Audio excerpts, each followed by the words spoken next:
everyone, welcome back to the channel. I finally got out to do the review of the new bike, the TCR Adv SL Disc. Let's take at the good things and the bad things, and I'll use the same scoring system which I used to do, and I'll try and arrange more of the bikes on that same scoring matrix so we get a good comparison across all the bikes I've ridden. Anyway, let's have a deeper look at this.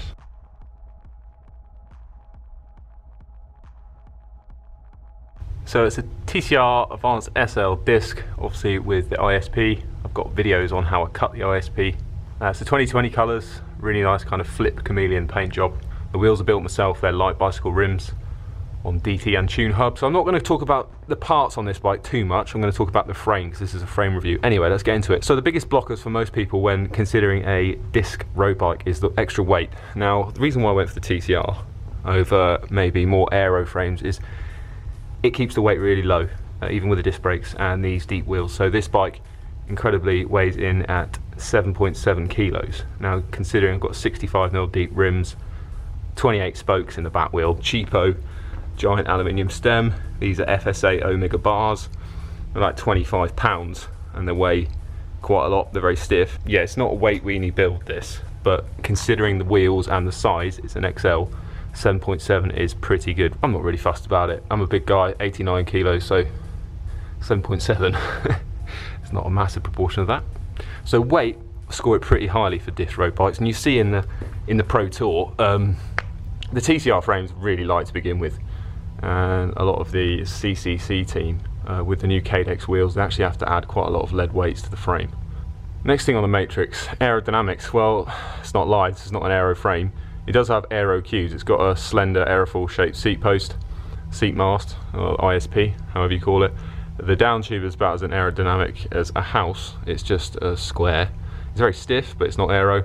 The fork, reasonably aerofoil shaped, but in terms of aero cues, that's about it, to be honest. I've tried to bring some aeroness back with the wheel, especially the front wheel.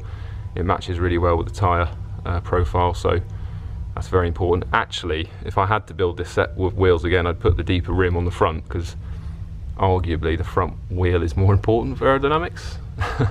But there we go, this is just a look thing, isn't it? So I've got 65 on the back, 55 on the front. But as the frame goes, I can't really let that skew the score. So aero doesn't really rate very highly, just from a very subjective point of view. But I did feel something like the Propel frame, which is a nice frame, I did feel like that is too much of a compromise to go to that frame in terms of, I don't like the front end integration. You can't change the handlebar if you go for the top one, and I hate the shape of that handlebar. I've discussed that in another video about handlebar shape. Much rather choose my own handlebar. I don't like the extra weight of it. It's quite a heavy bike, that, and the tyre clearance is pretty shit, so which is why I went for a TCR. It's just more versatile all round. Next thing, frontal stiffness. Now, what do I mean by frontal stiffness? Well, kind of the torque that you put on the head tube when cornering and sprinting out the saddle. Now, Giant use an Overdrive 2 steerer for this, so it's 1.5 inch bottom headset diameter and 1 1/4 at the top, so it's marginally stiffer than most bikes. Marginally larger diameter than most bikes. That gives the bottom of the head tube and the width of the top of the down tube as being quite chunky. That should increase the bending stiffness in those areas. So again, I'm being subjective, I haven't put it on a bending test rig, but it does feel like it adds a lot of stiffness at the front end, because basically the down tube is so wide, it creates a very stiff torsional spine of the bike. And that goes for the bottom bracket area as well. So bottom bracket stiffness, you've got the widest standard in there, which is BB86, the Shimano standard, arguably the best standard. Puts the bearings at their widest, which is stiffer, less bending moment on the bearings, so they last longer, and it's just a pretty solid bottom bracket standard, BB86. Like, I don't understand why you'd want anything else, to be honest. So stiffness wise, pretty damn good. Another advantage of the BB86 is it brings the chainstay junction as wide as it possibly can be. If you're running BB30, that's quite a narrow 68mm shell width, so you can only have the chainstays at 68mm. You can't push them out any wider, you can't make them any fatter. With the wider bottom bracket standards like BB86 from Shimano, you get the widest possible chainstay stance, and you can make them thicker while still having good tyre clearance. So stiffness wise, I really rate this bike.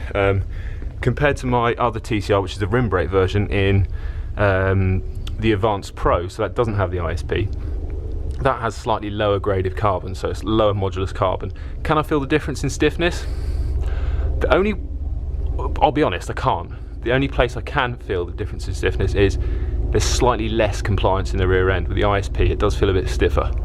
I don't know if the marketing says it should be more comfortable with the ISP, but frankly, it's a bigger tube diameter, the ISP. It's higher modulus fibres. They use more T800 in this and T1000, I think. And the Advanced Pro, without the ISP, is mostly T700 fibres. Obviously, that doesn't mean anything. It all depends on the layup. So if they scrimped on the layup to make this one lighter, there's a good chance the Advanced Pro could be even stiffer than this one. But without having the layup information and the wall thickness of the tubes, I can't tell you.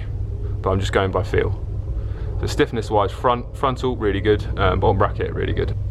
How does it compare to my Super 6, which actually I robbed a lot of the parts from to build this up? I would say, subjectively, not as stiff. The fork feels less stiff and it's more compliant, which helps the braking, helps the traction. Rear end feels a little bit less stiff than the Super 6 also. It's probably to do with having way more exposed seat posts because of the sloping top tube. So the whole bike just feels more compliant, I guess, and it feels like it's got better traction under power and braking, which is something not a lot of people discuss, but traction comes from compliance a lot of the time. Comfort, so yeah, like I've been mentioning, it's got a lot of exposed seat posts because of the sloping top tube. That creates a long lever arm at the pivot, which I guess is at the top of the seat stays. So you've got a hell of a lot of seat posts to deflect and act as a nice leaf spring, and it is very comfortable. That's one of the things I love about TCR, I always have done, is the amount of comfort in the back end. I find a lot of road bikes just too harsh, especially the ones with the aero seat posts. If you've got a course where you've got, you know, shitty roads with potholes, then aero seat posts, which are really stiff, kind of beat you up on long rides. So unless you're riding around the Yas Marina GP circuit, then I avoid the really deep aero seat posts, and because of the exposed seat posts on this, the free length, it's very comfortable. I found the Super 6 really stiff and racy, but a bit jarring because I just didn't have that much seat post exposed. Comfort's dealt with, and that kind of leads into the other parameter which we're going to talk about, which is tyre clearance. Now again, one thing I love about the TCR is you can fit pretty big 28mm tyres and still have 4 to 5mm on either side of the tyre between the chainstays. Where you're actually going to be limited on the TCR, on the disc version at least, is through the fork. So you've got plenty of width either side, but it's the diameter that might limit you. So if I went to a 30mm tyre, I'd really be pushing it on the diameter of the front tyre through the crown of the fork. On the back, probably be alright. On the back, you're probably going to run into more of a width trouble, but 28s on this, no problem. And a lot of it depends on the rim width. These are 18mm internally, so that should give you a good indication, but these actually measuring up quite true to 28 because these tyres are pretty new. Hardware, well, what do I mean by hardware? Well, I mean the little parts of engineering on the bike that isn't so obvious when you take a first look. Things like the seat post clamp, the mech hanger, the dropouts, and how well they're done and how practical they are. And I have to say on this bike, throughout, which is why I like Giant, even on the cheaper bikes, the finish of the hardware is really good. The engineering of it is really good. Things like, I mean, I've seen disc frames where the caliper mounts aren't even perpendicular to the disc. They seem to be really out of tolerance. And, you know, I've seen bikes with really shitty mech hanger designs that are at risk of breaking the carbon dropout before they break the mech hanger. Things like that. You know, things like really nasty rivets in the front mech hanger, just little things like that. And in total, I think the hardware of this bike is really well done.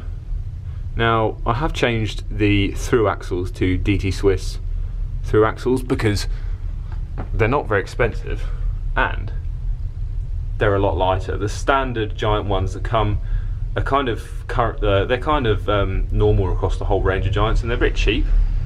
They're kind of forged or cast aluminium levers, and they are pretty cheap. So I've gone for DT Swiss ones. There's a standard catalogue of widths, and the thread pitch on this is 1.5. So all you need to get is the right width axle and the right thread pitch, and then DT Swiss in total saves about 100 grams off the whole build.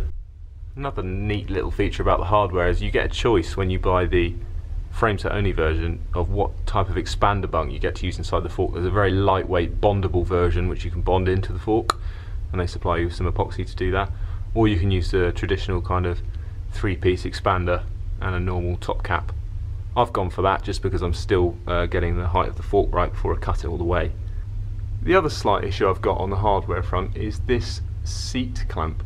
Now, it's kind of not obvious how this works. And why do I say that? Well, most seat posts that have a pinch clamp, like a normal sliding seat post, work through friction interface between the frame and the seat post, and that stops the seat post slipping down. Now, you might notice on giant ISPs they've got a small little pinch bolt, but that is tiny. It's only an M4, and actually the loading of this clamp does not work through friction interface here. It's more of an abutment, so the top of the seat clamp actually butts up against the top of the seat post, and that's how your weight is loaded into the seat post. All this little bolt does is basically stops the whole clamp falling off. Ramifications of that is, when you cut the ISP, you have to get it perfectly straight and perfectly perpendicular to the axis of the ISP. If you don't, this seat clamp can rock. Now, I've got other videos of when I cut this, I made a 3D printed clamp to cut it perfectly square. If you don't cut it square, you're likely to have troubles with this, and I kind of have a problem with this. It doesn't work that well. Once you've got it on and it's square, it's fine, it doesn't move, but if you don't cut that perfectly flat, it can rock, even when this is torqued up, and the torque rating on this is pretty low. It's only 4 Newton meters, and you can't use this to basically provide a friction interface.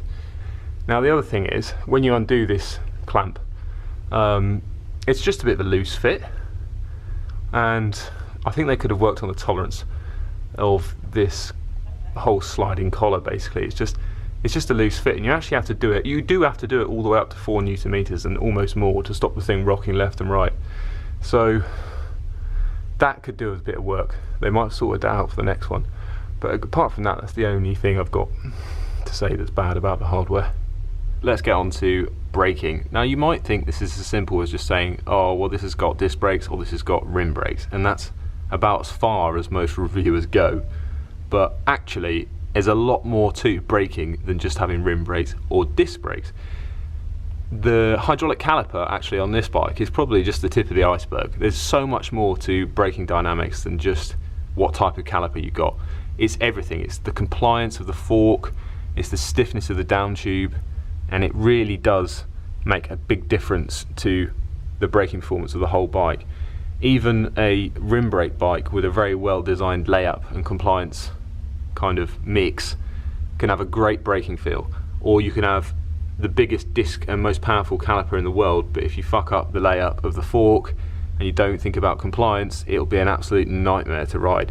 Now, this is kind of a black art, and most reviewers don't get into this, but what I'm trying to say to you is there are some disc brake road bikes out there which brake like crap because they're too stiff.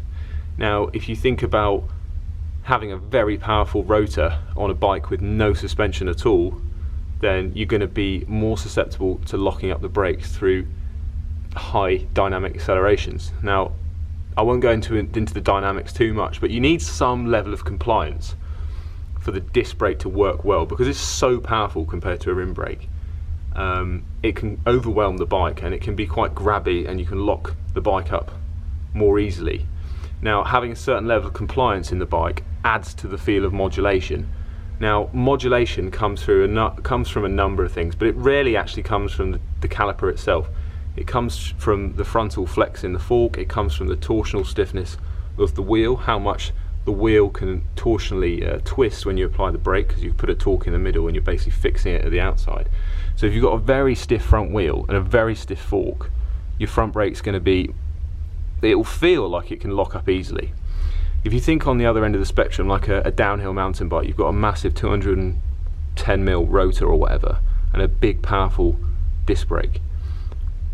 Well, why is that easy to modulate? Well, it's got a very compliant suspension fork on the front. You go through maybe 150mm of travel, and that is your modulation, that's your compliance, and that all helps braking feel. So what I'm about to say is, like, braking performance is not just down to disc brake or rim brake, it's like the whole package. Now, I can't objectively say they've modified the layup to make a great braking bike, but what I can say is this is one of the best braking disc road bikes that I've ridden, just because it does have that compliance in the frame. It's not grabbing. You're able to modulate the brakes very well even in the wet. If you ride a very stiff bike in the wet with disc brakes, you just lock them up the whole time and it's a nightmare. So when you add big powerful disc brakes, especially these are 160 rotors to a bike, you really need to think about the compliance and the stiffness, and you need to pay attention to the layout, and a really good frame builder will get that right. So don't just think a bike's going to brake well because it's got Ultegra discs and big rotors. Right, last point to this very long-winded review is general finish. Well, I mean, come on, look at the paint. Personally, I think it's amazing, and the finish is flawless. Absolutely no defects in the paint.